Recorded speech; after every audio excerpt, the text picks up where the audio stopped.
السلام عليكم ورحمة الله. بسم الله والحمد لله، الصلاة والسلام على خير خلق الله. في هذا الفيديو سنعرض لكم عددا من الأخطاء الفاضحة التي ظهرت في إحدى المسلسلات السورية رجال العز. رجال العز هو مسلسل بيئة شامية من إخراج علاء الدين كوكش وتأليف طلال مارديني. تم عرض هذا المسلسل في عام 2011.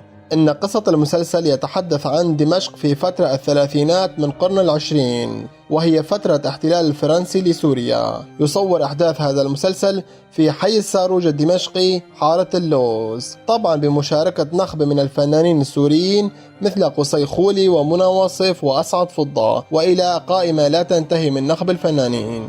أعزائي المشاهدين، أحيطكم علما بأن ذكري لهذه الأخطاء ليس تقليل من قيمة العمل أو الفنانين، بل من باب الترفيه، وأيضا من أجل أن تقوموا بإعادة مشاهدة هذا العمل الرائع مرات ومرات. قبل البدء ضع إعجابك على الفيديو واشتراكك في القناة، سأكون لكم من الشاكرين إن شاء الله. في خطأ الأول، نرى في مقدمة المسلسل إنه لا يوجد اعتبار لقيمة الفنانين. مثلا هنا نرى اسم فنان قصي خولي مجرد من كلمة النجم أو البطولة، وأيضا كذلك الأمر مع الفنان الكبير رشيد عساف، علما إنهما من أبطال هذا العمل. ولكن شيء الغريب في هذه المقدمة بأن اسم الفنان الكبير منى واصف وعبد الفتاح مزين توجد جانب كل منهما بطولة ونجم، على العكس تماما إنهما ليس من أبطال هذا العمل.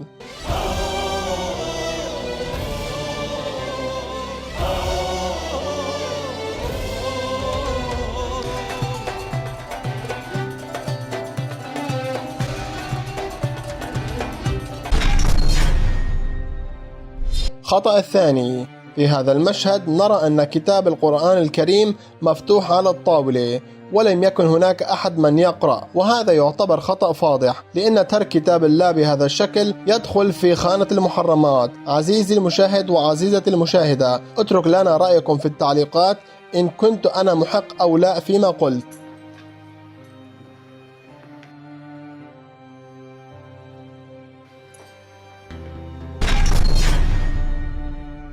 خطأ الثالث، عندما كان عبود الشامي يحضر الطعام ليعقوب على النار الحطب، فنرى قدر النار الحطب يتغير من حال إلى حال، أي أن في مشهد الثاني كأنه صب عليه الكحول. نعم، هذا ليس بخطأ فاضح، ولكن كان يتطلب الأمر مزيد من الاهتمام.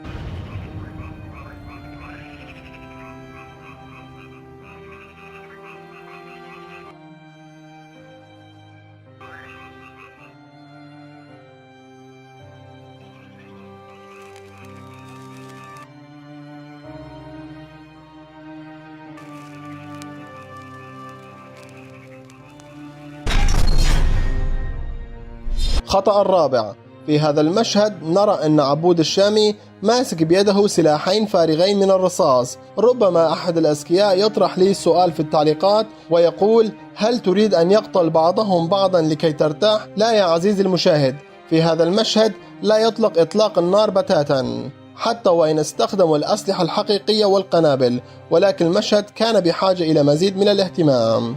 مين أنت؟ أنت اللي مين؟ أنا أبو دياب مختار دمار.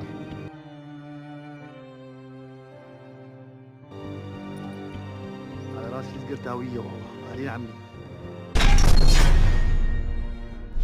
خطأ الخامس، في هذا المشهد عندما شكري ضرب ابنه فاضل، نرى أن زوجته تخطأ في الكلام، فهي بدلا أن تقول لماذا ضربته بل هو ليس ابنك وحدك وأنا أيضا أمه، فلتخطأ بالكلام وتقول ليس أنت وحدك تملك الحق الأب على هذا الولد، أي أن لديه آباء كثيرون غيرك. وهذا ليس مشهد خطأ فحسب، إنه مشهد كوميدي. لك ليش ضربته؟ شو دخلك انت؟ بالله شو؟ ليش بس انت ابوه؟ ليش بس انت ابوه؟ ليش بس انت ابوه؟ عم لك ليش ضربته؟ خطأ السادس، في هذا المشهد عندما عبود الشامي قام بإنقاذ جابر من عساكر الفرنسيين، أو يمكننا أن نقول عندما عبود الشامي وقع في فخ جابر ولويس، فهنا إذا أنعمت النظر على المشهد نرى أن وضعيات العساكر تتغير وحتى وضعيات السلاح تتغير، وهذا خطأ فاضح.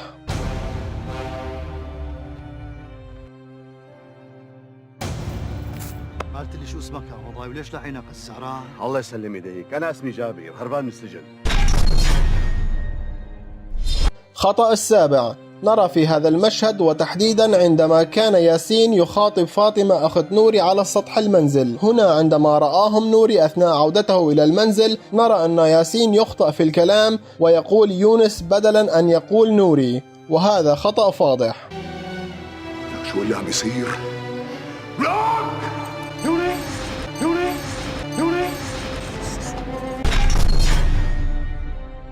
خطأ الثامن، في هذا المشهد وتحديدا عندما عبود الشامي قتل لويس وجنوده في منزل مختار دمر، فإذا دققتم في المشهد سترون أن إحدى جنود المستلقيين على الأرض يقوم بتحريك رجله عندما يفتح الباب من قبل مختار دمر، وهذا يعتبر خطأ فاضح.